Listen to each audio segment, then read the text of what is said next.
दोस्तों नमस्कार। वृश्चिक राशि वाले मेरे मित्रों, आज के इस ज्योतिष के बहुत ही खास कार्यक्रम में आपका बहुत बहुत स्वागत है। हृदय से अभिनंदन है। दोस्तों, जिस बात का डर था आखिर वही हुआ। अब इस गलती की सजा आपको वर्ष भर भुगतनी पड़ेगी। जी हाँ दोस्तों, क्योंकि इस पितृपक्ष में आपने अनजाने में ही सही लेकिन कर दी हैं 5 बहुत बड़ी गलतियां। जी हाँ दोस्तों, हम आपको इन गलतियों के बारे में बताने जा रहे हैं और आपको इन गलतियों के करने के बाद क्या परिणाम भुगतने होंगे यह भी बताने जा रहे हैं। साथ ही साथ इन गलतियों का निराकरण क्या है, समाधान क्या है, यह भी बताने जा रहे हैं। लेकिन इससे भी बड़ी बात और खतरनाक बात आपके लिए यह है कि आपके राशि में एक ऐसा अनिष्ट ग्रह योग बन गया है, एक ऐसी युति बनी है जो इस पितृपक्ष के अंत तक आपको एक बहुत बड़ी चोट देने वाला है, एक बहुत बड़ी हानि देने वाला है। इसके लिए भी आपको कुछ समाधान करने होंगे, कुछ न कुछ ऐसे प्रयोग करने होंगे जिनसे इस घटना की कठिनता, विषमता कम हो जाएगी, इसका नकारात्मक परिणाम कम हो जाएगा। हो सकता है कि यह घटना टल भी जाए। तो आज का यह वीडियो आपके लिए बहुत खास है। इस वीडियो में आपको अनजाने में ही की गई आपकी गलतियों के बारे में बताएंगे। बहुत सारी ऐसी जानकारी देंगे जो बहुत ही गुप्त है, आपकी राशि के जातकों के लिए बहुत ही महत्वपूर्ण है। तो इन बातों के बारे में किसी को बताना मत। अकेले में वीडियो को देखना, पूरा वीडियो देखना और वीडियो में बताई हर बात को ध्यान से सुनना और समझना। दोस्तों, हम आपके लिए बहुत मेहनत करते हैं और बहुत मेहनत करने के बाद ऐसी महत्वपूर्ण ज्ञानवर्धक वीडियो लेकर आ पाते हैं। बदले में आपसे बस इतना चाहते हैं कि आप वीडियो पूरा देखा करें। वीडियो पूरा देखने के बाद ही आपको संपूर्ण ज्ञान प्राप्त होगा। यदि आप वीडियो को आधा अधूरा देखेंगे तो आपको कुछ भी समझ में नहीं आएगा, क्योंकि कोई भी बात जब शुरू होती है तो शुरुआत में हो सकता है कि उसका प्रभाव आपके ऊपर कम रहे, लेकिन जैसे जैसे बात आगे बढ़ती है, आपके जीवन से जुड़ती जाती है, आपकी दिलचस्पी बढ़ती जाती है और उस बात का अंत आपके जीवन की महत्वपूर्ण घटनाओं की परेशानियों के समाधान से होता है और आपको एक नई दिशा देता है।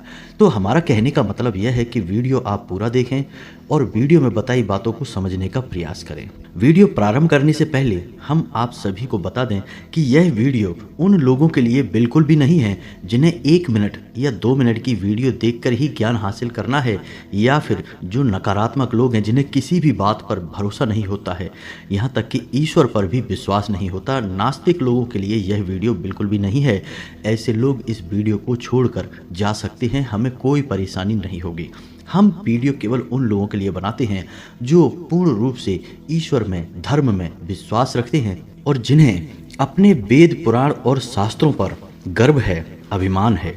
और ऐसी बात हम क्यों कह रहे हैं? ऐसी बात हम इसलिए कह रहे हैं क्योंकि हम कमेंट में कुछ ऐसे कमेंट पढ़ते हैं जिनको पढ़ने से ही पता लग जाता है कि यह इंसान अभी पूर्ण रूप से जागृत नहीं हुआ है, इसका बुद्धि विवेक अभी खुल नहीं पाया है, इसे ना तो धर्म का ज्ञान है ना ही आध्यात्म का ज्ञान है, यह पूर्ण रूप से अविश्वासी और वहमी प्रवृत्ति का इंसान है।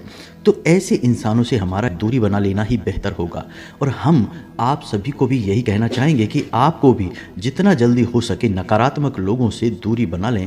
यही आपकी उन्नति के, तरक्की के बाधक होते हैं, आपको कुछ करने नहीं देते, आगे बढ़ने नहीं देते और खुद भी कुछ करना नहीं चाहते, कुछ भी अपने जीवन में कर नहीं सकते हैं। तो इसी आशा के साथ कि आपको हमारी बातें अच्छी लगती हैं, आप हमारी बातों पर विश्वास करते हैं, ज्योतिष शास्त्र पर विश्वास करते हैं, वीडियो को आगे बढ़ाते हैं। वीडियो प्रारंभ करने से पहले आपसे एक निवेदन है कि कमेंट में माँ भद्रकाली को याद करते हुए पूरे भक्ति भाव के साथ जय माँ भद्रकाली अवश्य लिखें। माता का सीधा प्रेम और आशीर्वाद आपको प्राप्त होगा। दोस्तों, हम आपको अब जो बातें बताने जा रहे हैं, आप अपने हृदय पर सच्चे मन से हाथ रखते हुए इन बातों को याद करना और मन में सोचना कि ये घटनाएं आपके जीवन में घटी हैं कि नहीं, आपने ये कार्य किए हैं या नहीं। यदि हमारे द्वारा बताई गई बातें आपको सत्य लगें तो आप इन बातों के बाद होने वाले परिणाम को भी जान लें और समाधान भी समझ लें। क्योंकि दोस्तों, आप माने या ना माने, लेकिन जीवन वैसा नहीं है जैसा आप इसे समझ रहे हैं। यह कोई खेल नहीं है, यह ऊर्जाओं का, वातावरण का और अनेक प्रकार की अच्छी बुरी शक्तियों का एक मेल है, जिनसे हमारे जीवन में कई प्रकार के बदलाव आते रहते हैं। क्यों कभी कभी हमें पूर्ण रूप से मेहनत करने के बाद भी फल प्राप्त नहीं होते और कभी कभी थोड़ी बहुत मेहनत करने से ही अच्छे परिणाम प्राप्त हो जाते हैं। क्यों कभी कभी अच्छे लोग भी बुराई करने लगते हैं और बुरे लोगों से भी अच्छाई देखने को मिल जाती है। क्यों ऐसा होता है दोस्तों कि जो कभी हमारा बहुत अच्छा मित्र हुआ करता था वह हमारा बहुत बड़ा शत्रु बन जाता है। और इसी के चलते कभी कभी हमें ऐसा लगने लगता है कि जीवन हमारी बुद्धि से, हमारी समझ से परे है। कभी कभी तो हम बहुत ही हारा हुआ, थका हुआ महसूस करते हैं। ऐसा केवल इसीलिए होता है क्योंकि जीवन को पूर्ण रूप से समझने के लिए जीवन की गहनता समझना आवश्यक है और एक विस्तृत नजरिया होना आवश्यक है। यदि आप छोटे संकुचित नजरिए से कि आपने मन में जो लगता है बस वही सही है, यह मानकर जीवन को जीते हैं तो आप निश्चित तौर पर ठोकर खाएंगे। आपको दूसरों के द्वारा कही गई बातों का सम्मान करना होगा क्योंकि उन्हीं में से कुछ बातें बड़ी ही महत्वपूर्ण होती हैं, ज्ञान की होती हैं, जीवन को बदलने वाली होती हैं। लेकिन आप यदि जिद्दी प्रवृत्ति के हैं तो आप कुछ भी स्वीकार नहीं करेंगे, अंत में आपकी हार ही होगी, यह तय है। तो अब ध्यान से सुनिए कि आपने कौन सी ऐसी गलतियां कर दी हैं जिनसे पितृपक्ष में आपके पितृ निश्चित तौर पर आपसे नाराज हो जाएंगे। अब इसी बीच कुछ लोग कहेंगे कि हम तो श्राद्ध कर रहे हैं, हमने तो पिंडदान और तर्पण किया हुआ है, हमने गया जी में जाकर सारे विधि विधान के साथ अपने पितरों की मुक्ति के लिए सारे कर्मकांड किए हुए हैं, फिर हमारे पितृ हमसे नाराज क्यों होंगे, हमसे तृप्त क्यों नहीं होंगे, हमें आशीर्वाद क्यों नहीं देंगे।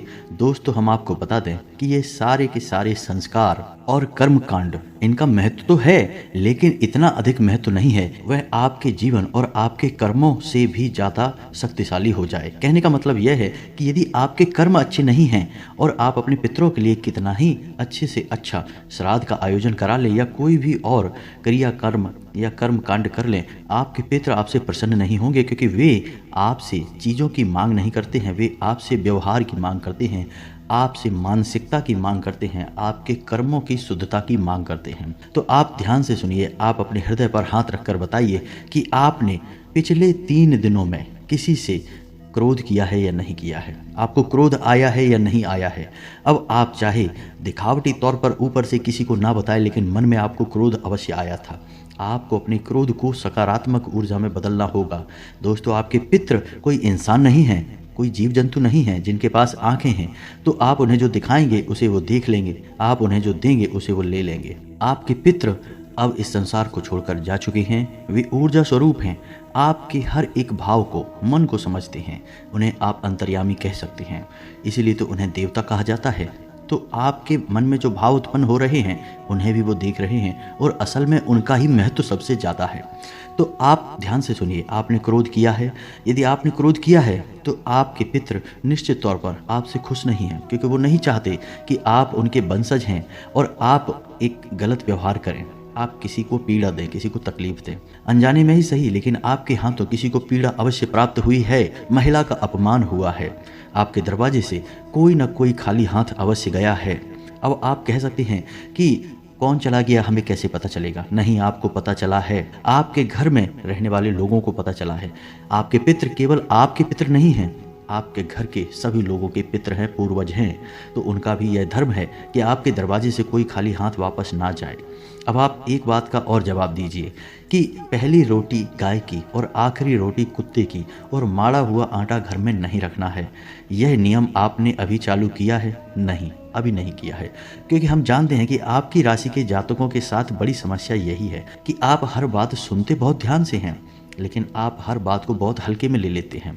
इसी वजह से आप परेशान भी हो जाते हैं। जी हाँ दोस्तों, आपको लगता सब कुछ अच्छा है, बातों का आप सम्मान भी करते हैं, लेकिन उन्हें अपने जीवन में उतारने में आपको बड़ी कठिनाई होती है। कभी कभी आपका स्वभाव थोड़ा सा शक्की हो जाता है, बहमी हो जाता है, आप कुछ चीज़ों पर जल्दी से विश्वास नहीं होता, या फिर विश्वास होता भी है तो थोड़ी देर बाद वह विश्वास कम हो जाता है या गायब हो जाता है।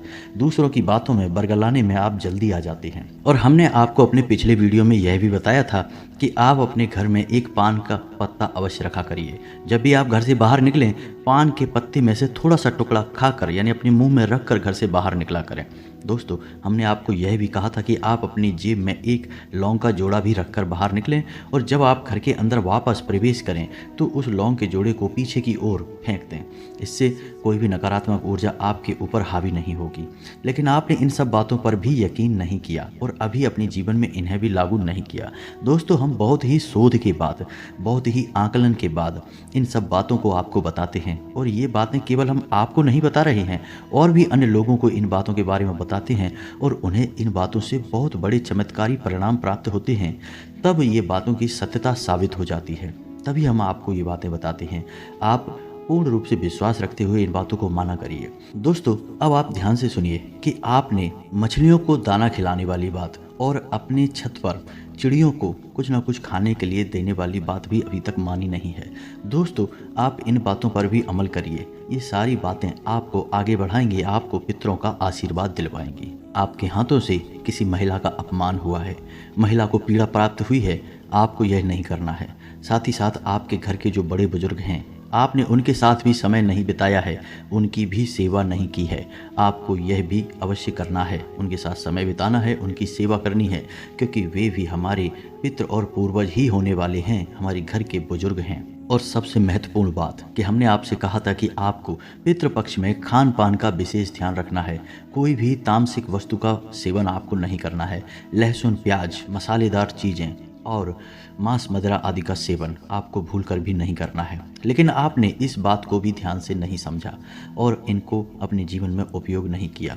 दोस्तों, इनसे तमस बढ़ता है और तमस से क्रोध बढ़ता है, और क्रोध ही आपके जीवन की बहुत बड़ी समस्याओं का मूल कारण भी है। तो अब ऐसा हो सकता है कि किसी जातक के जीवन पर ये जो बातें हमने आपको बताई हैं, इनमें से एक दो बातें फिट ना बैठें, लेकिन ज़्यादातर बातें आपके जीवन में फिट जरूर बैठेंगी। तो अब ध्यान से समझिए कि ऐसे में आपको क्या करना है। आपको एक नियम निश्चित तौर पर बनाकर रखना है। ध्यान से सुनिए कि आपको सूर्य को अर्घ्य अवश्य देना है। अर्घ्य देते समय पूरा विधि विधान हमने आपको पहले भी वीडियो में बताया है, अभी भी बता रहे हैं कि आप जल में काले तिल मिलाइए, थोड़ा सा गुड़ मिलाइए, सिर पर कोई कपड़ा रखिए और ओम घृणी सूर्याय नमः इस मंत्र का जाप करते हुए सूर्य को अर्घ्य दीजिए। मंत्र आपको कम से कम 11 बार बोलना है। जो जल आप सूर्य को अर्पित कर रहे हैं, उसके छींटे आपके ऊपर नहीं आने चाहिए, और आपको नंगे पैर ही सूर्य को अर्घ्य देना है। जी हाँ दोस्तों, इससे आपके पितृ बहुत प्रसन्न होते हैं। किसी गरीब को, भूखे को भोजन आपको अवश्य कराना है। छोटी कन्याओं को भी आपको खाने पीने वाली वस्तुएं अवश्य देनी है, और आपके घर का जो सबसे छोटा सदस्य है, कोई बालक है यदि, तो उसे जो भी खाने में अच्छा लगता हो उसे वह खाने के लिए अवश्य देना है। इससे आपके द्वारा की गई गलतियों की क्षमा हो जाएगी, आपके पितृ आपसे प्रसन्न हो जाएंगे। और कम से कम एक बार आपको यह मौका अवश्य निकालना है कि मछलियों को खाने के लिए दाना अवश्य देना है, और इन आचरण को, इन गलतियों को अब आगे नहीं दोहराना है। फिलहाल पितृपक्ष के समाप्त होने तक तो नहीं दोहराना है। अब आप इन सब बातों को यदि मानकर चलते हैं तो आप निश्चित तौर पर फर्क महसूस करेंगे। अन्यथा हम आपको बता दें कि पितृपक्ष समाप्त होने के बाद आपके जीवन में जो समस्याएं आएंगी, पहली समस्या कि आपकी धन की आवक में रुकावट आएगी, पैसे को लेकर परेशानियां बहुत अधिक बढ़ जाएंगी।